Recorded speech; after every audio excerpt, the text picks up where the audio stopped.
Hay personas que no tienen amigos, y no porque sean antipáticas, frías o incapaces de socializar. Entonces, ¿por qué ocurre? ¿Por qué cuanto más inteligentes parecen, más solas terminan? ¿Y si el problema no fuera tu personalidad, sino la forma en la que tu mente funciona? Existe un patrón psicológico poco conocido que explica por qué algunas personas entienden demasiado bien a los demás, y por eso mismo acaban alejadas. Quédate, porque entender esto cambia por completo la forma en que ves tu soledad.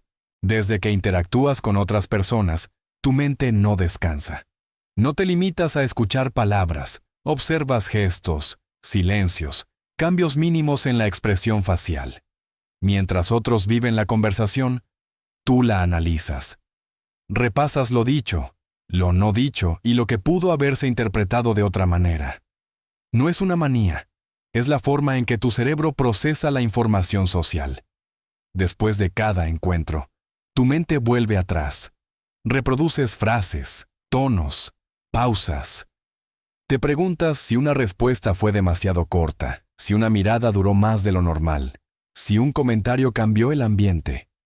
Este patrón se conoce como monitoreo social hiperactivo, una atención constante a las señales sociales con el objetivo de anticipar errores y evitar el rechazo. La intención es protegerte.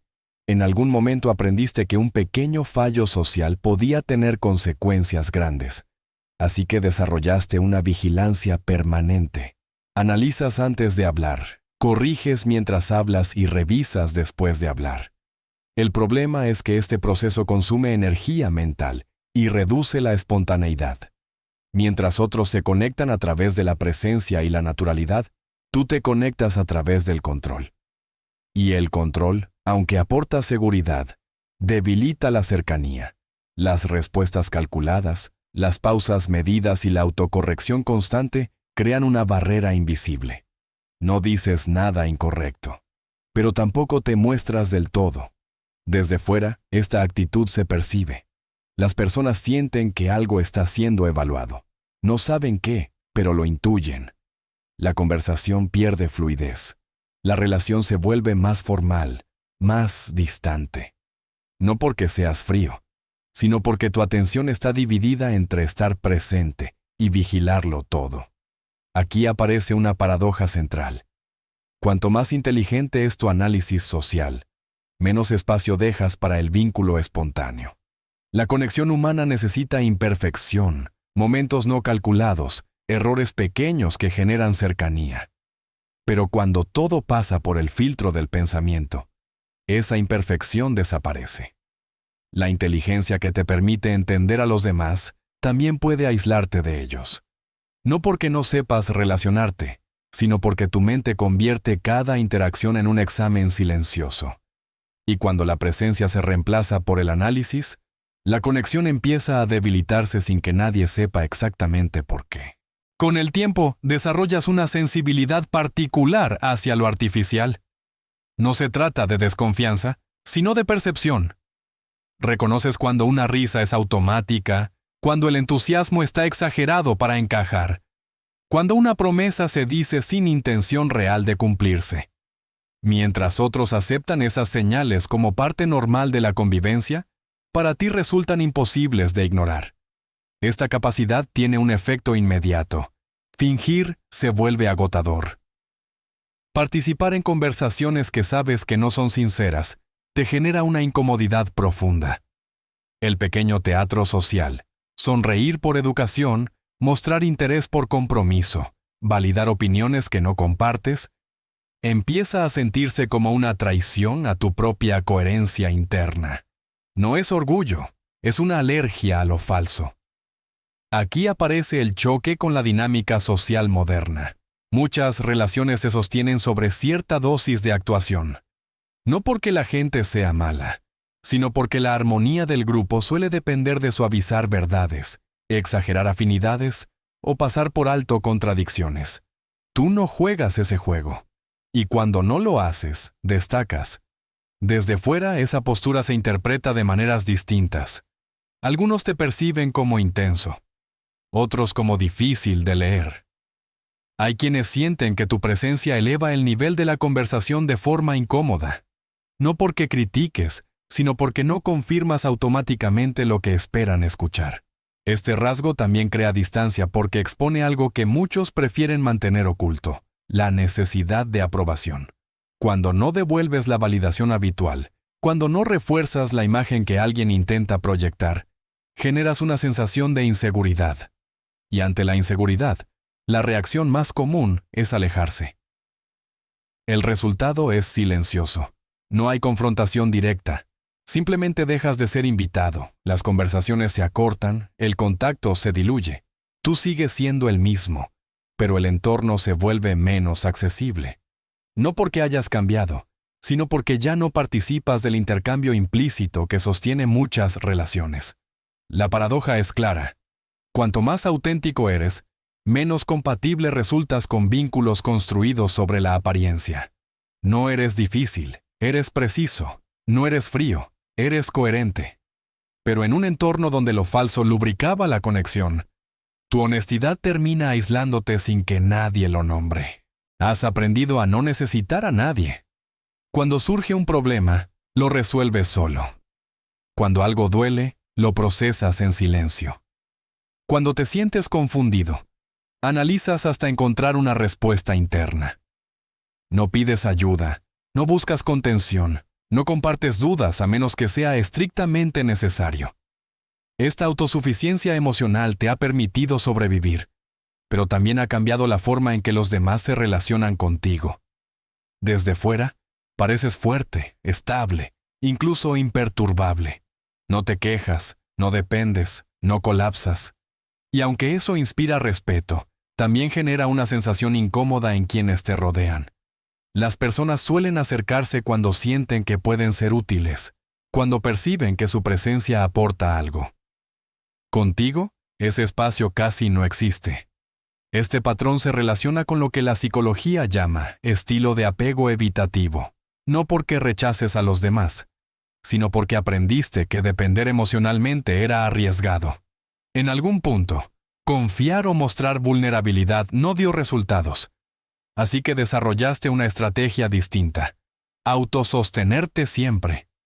El problema es que las relaciones no se construyen solo sobre la admiración, sino sobre la interdependencia. Compartir fragilidad crea cercanía, pedir apoyo genera vínculo. Pero cuando nunca lo haces, el mensaje que llega al otro es claro, aunque no sea intencional: no te necesito. Y cuando alguien siente que no es necesario, deja de invertir energía emocional. Así ocurre la desconexión. No hay discusiones ni reproches. Simplemente el contacto se reduce. Las conversaciones se vuelven funcionales. La cercanía se diluye. Tú sigues ahí, resolviendo, avanzando, sosteniéndote. Los demás se alejan sin drama, convencidos de que no hacen falta. Aquí aparece otra paradoja dolorosa. Puedes desear compañía, pero tu autosuficiencia la bloquea. No porque no quieras a nadie cerca, sino porque no sabes cómo abrir espacio sin sentir que pierdes control. Tu fortaleza se convierte en una barrera invisible. La independencia emocional es valiosa, pero llevada al extremo tiene un costo. Cuando nadie puede ayudarte, nadie se siente parte de tu mundo interno. Y aunque no lo busques, esa distancia termina traduciéndose en soledad. No porque seas irrelevante como persona, sino porque no permites que otros sean relevantes para ti. Y en un mundo donde el vínculo nace de la necesidad compartida, esa autosuficiencia absoluta te deja solo, incluso cuando hay gente alrededor. Hay algo que rara vez haces, aunque facilitaría muchas relaciones: adoptar una opinión solo para encajar. No repites ideas porque estén de moda, no te indignas por reflejo, no aplaudes lo que el grupo celebra si no lo sientes auténtico. Tu pensamiento no busca pertenecer, busca ser coherente, y esa diferencia, aunque sutil, te coloca fuera del centro. La mayoría de los vínculos sociales se construyen sobre la imitación. Compartir gustos, repetir frases, coincidir en juicios rápidos, crea una sensación inmediata de unión. No es superficialidad, es un atajo humano hacia la pertenencia. Pero tú no recorres ese atajo. Analizas antes de adoptar. Cuestionas antes de aceptar. Y cuando algo no tiene sentido para ti, simplemente no lo incorporas. Este rasgo se asocia con una baja conformidad social. No necesitas que otros validen tu criterio para sentirte seguro. Sin embargo, en contextos grupales, esa independencia introduce fricción, no porque confrontes abiertamente, sino porque no refuerzas la narrativa común. Tu silencio donde otros asienten o tu pregunta donde otros celebran, altera el equilibrio. Desde fuera la reacción suele ser ambigua. Hay respeto, incluso admiración, pero también distancia. Tu presencia obliga a pensar, y pensar cansa cuando lo que se busca es afinidad rápida. Para muchos, la cercanía nace de sentirse reflejados, no cuestionados. Y cuando no pueden verse en ti, se retiran un paso. Con el tiempo, ocupas un lugar periférico. No eres expulsado, pero tampoco integrado del todo. Estás presente, pero no dentro. Se te consulta por claridad, no por compañía. Se te escucha, pero no se te incluye. La honestidad intelectual te gana credibilidad, pero te cuesta intimidad. Aquí aparece el costo silencioso de pensar por cuenta propia. Mantener tu criterio te protege de diluirte en el grupo, pero reduce las oportunidades de conexión basadas en la repetición y el consenso. No es que no valores a las personas, es que no estás dispuesto a sacrificar tu pensamiento para conservarlas. La paradoja es clara. Cuanto más fiel eres a tu mente, más te alejas de dinámicas que premian la uniformidad. No porque seas superior, sino porque funcionas distinto. Y en entornos donde la pertenencia se construye copiando, pensar de forma independiente te convierte, sin intención, en un outsider. Te importa más de lo que demuestras. Cuando alguien cercano sufre, lo percibes de inmediato. Analizas la situación, buscas causas, piensas soluciones. Tu forma de cuidar es práctica, silenciosa, orientada a resolver. Pero rara vez expresas lo que sientes con palabras. No porque no exista emoción, sino porque no es así como aprendiste a mostrarla. Tu mente prioriza la lógica incluso en contextos emocionales. Ante un problema ajeno, ofreces claridad. Ante una crisis, estructura. ¿Crees que ayudar es mejorar la situación? Sin embargo, para muchas personas, el apoyo emocional no empieza con una solución, sino con una validación. Necesitan sentirse comprendidas antes de sentirse acompañadas. Aquí surge el desajuste. Cuando alguien comparte su dolor y recibe análisis en lugar de empatía explícita, puede interpretar que no te importa. No porque seas frío, sino porque tu afecto no sigue el guión esperado. Donde otros esperan palabras, tú entregas acciones.